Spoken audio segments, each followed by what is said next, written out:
it's got these really riveting moments. And I think looking at the movie as a whole, it is...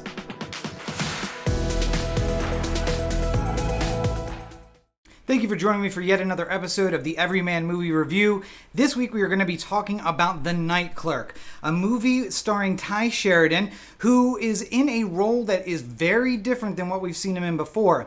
Tye Sheridan is better known from his role in the X-Men franchise. I guess it's really hard to divide that franchise up into sections now, but he's been in the franchise since about 2016. He also was the star of Ready Player One, which I thoroughly enjoyed, one of my favorite movies of that year, and of course super nostalgic because all the stuff in that movie was from my own childhood, so I loved it. But before we get too far into the review, let's get through the pleasantry, shall we? The Night Clerk was written and directed by Michael Christopher. It is starring Tye Sheridan as Bart Bromley, Ana de Armas as Andrea Rivera, Helen Hunt as Ethel Bromley, John Leguizamo as Detective Espada, Jonathan Chaich as Nick Peretti, Jackie Gray as Karen Peretti, and Joey Miyashima as Ron Benson. So Bart Bromley from The Night Clerk, played by Tye Sheridan, is a man who has Asperger's syndrome.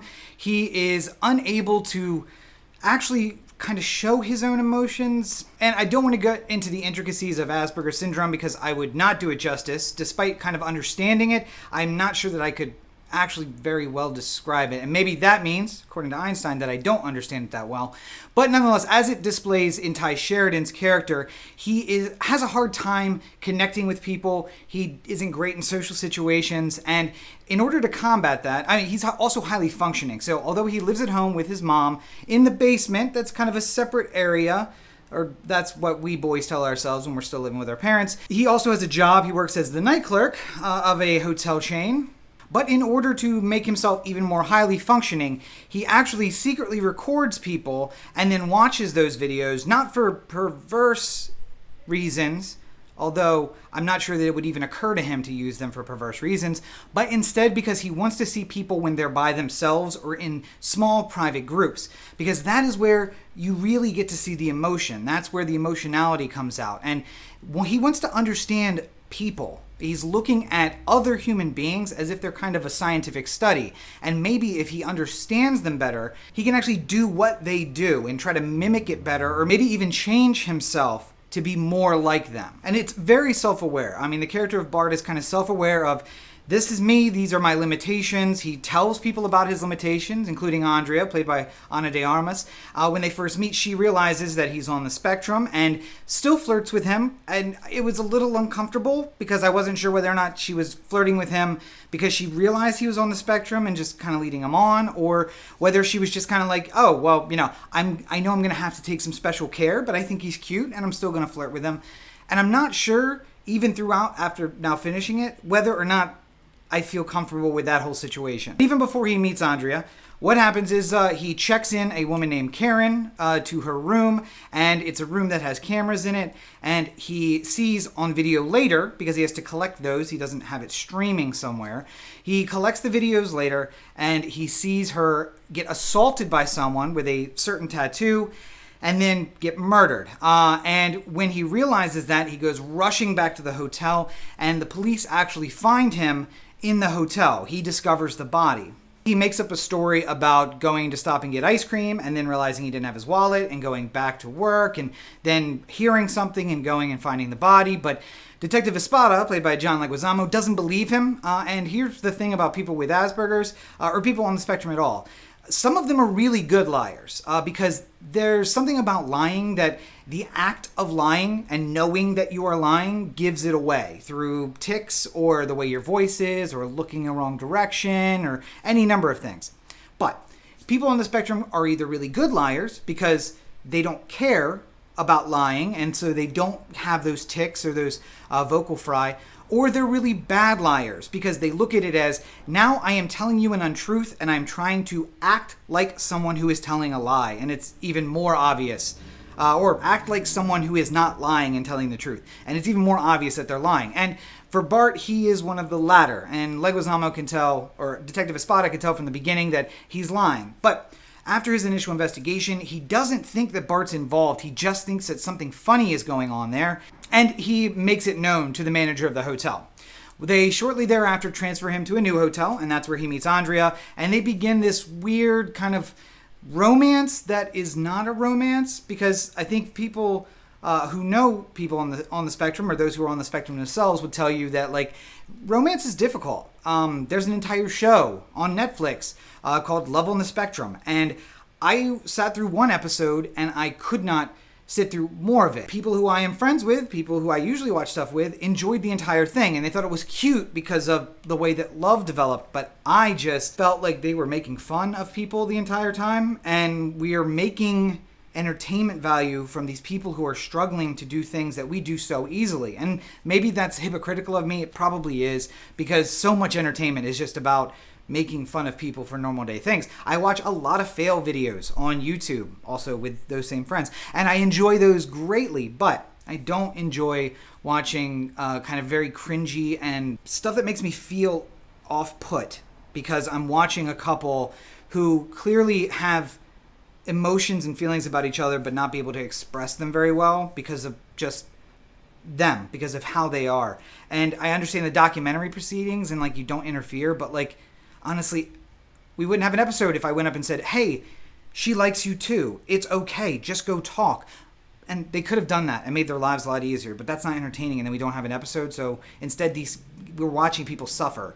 And I just can't, I don't know. I didn't like it. But that's not what we're reviewing. We're reviewing The Night Clerk. And after they have this romance that kind of blossoms, Bart decides that he is ready to step it up. And he goes out and he gets a haircut and he gets his car washed and he gets some cologne and he steps his game up. He gets some gifts for Andrea because he thinks, I think, that they were going towards being a couple, even though for her it was just like a cute little fling, because she is involved with someone else.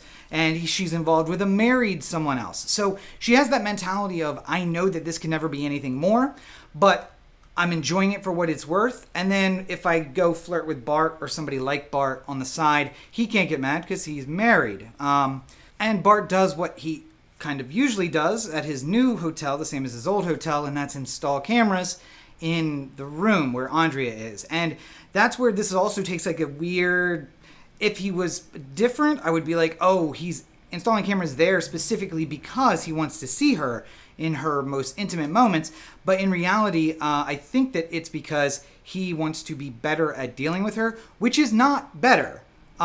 It's not better to secretly record someone so that you know how to give the best answers, so that you know how to be the version of someone that they want.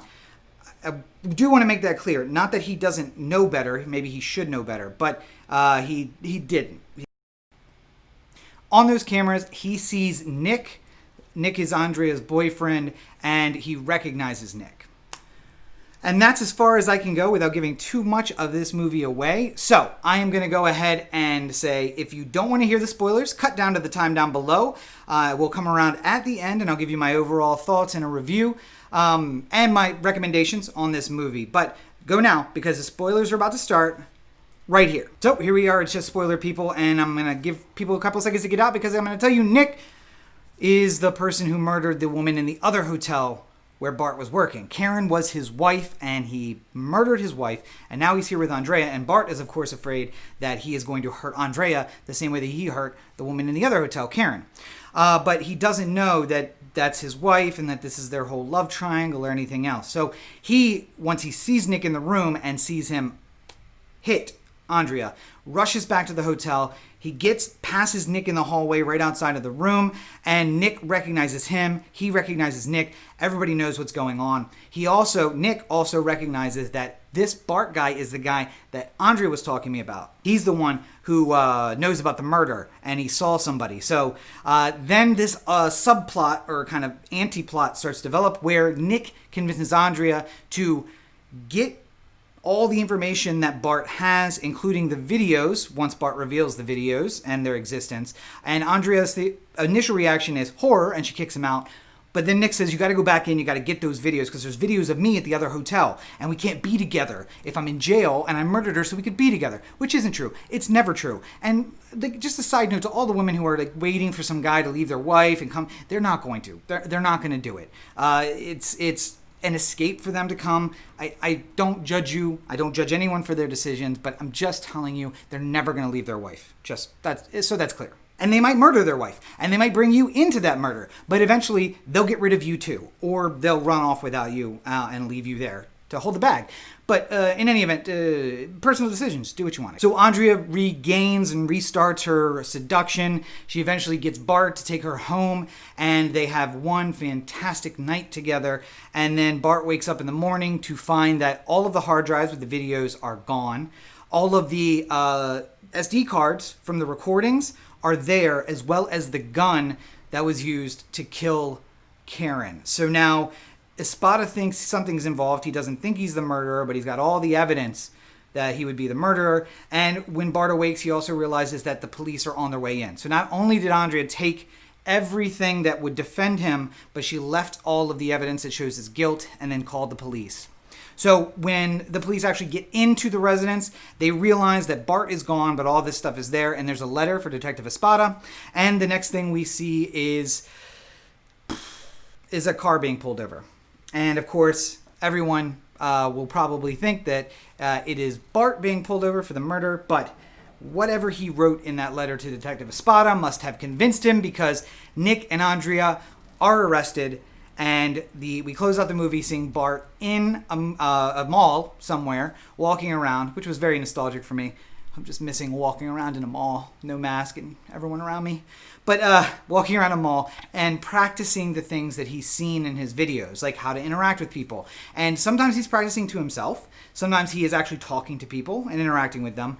But basically we see that Bart is back to being Bart, and he's going to move on with his life and continue to try to thrive the best way he can. And at least it ends on a happy note. I was really worried that it wasn't going to end that way. And I was like, this is going to be one of those things where the bad guys get away with it, and we're just angry at the end. But it wasn't, thank goodness. But we're at the end of the movie, and that means we're also at the end of the spoilers, so let's bring everybody back in, and we will wrap up this review right here. So I've always said that the Everyman Movie review isn't about necessarily the quality of the film, whether it's an Oscar-worthy film or whatever. It's just about the enjoyment. It's about whether or not it's worth your time. And I am very split on The Night Clerk. I think the performances that are in this are amazing. Tye Sheridan, Ana de Armas, John Leguizamo, they gave great performance. Helen Hunt as the mother of a child with Asperger's, and like trying to be hands off, but also like he's still basically a little boy, so I have to protect him. And she did a fantastic job. Everyone performed so well, but the story just left something to be desired. I really wish it had been a stronger story with kind of stronger plot points. If you stayed through the spoiler section, you know that the ending was relatively good. It was just kind of dull. Like, there were points where it was really good, and then it got kind of dull. And if you watch my American Pickle review, I said the same thing about An American Pickle, that it would have made a fantastic shorter movie where we could just kept to the beats and cut between the beats, and the stuff in the middle that really slowed the movie down and made it kind of dull, we just cut it out. But they didn't do that here. They left it in, and so overall, I would say that if you love Tye Sheridan, Ana de Armas, Helen Hunt, John Leguizamo, it's probably worthwhile to see for you. There's nothing particularly terrible that might keep you away from it. There are a couple of assaults.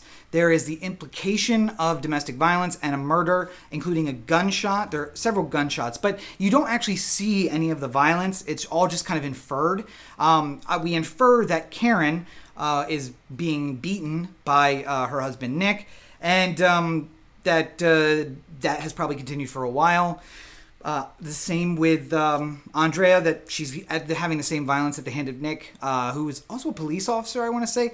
I didn't want to say that at the beginning, but I'm relatively certain he is also a police officer, and that Tye actually sees him while he is at the police station with Leguizamo, or Detective Espada. But nonetheless, it's got these really riveting moments, and I think looking at the movie as a whole, it is really great. The story is fantastic.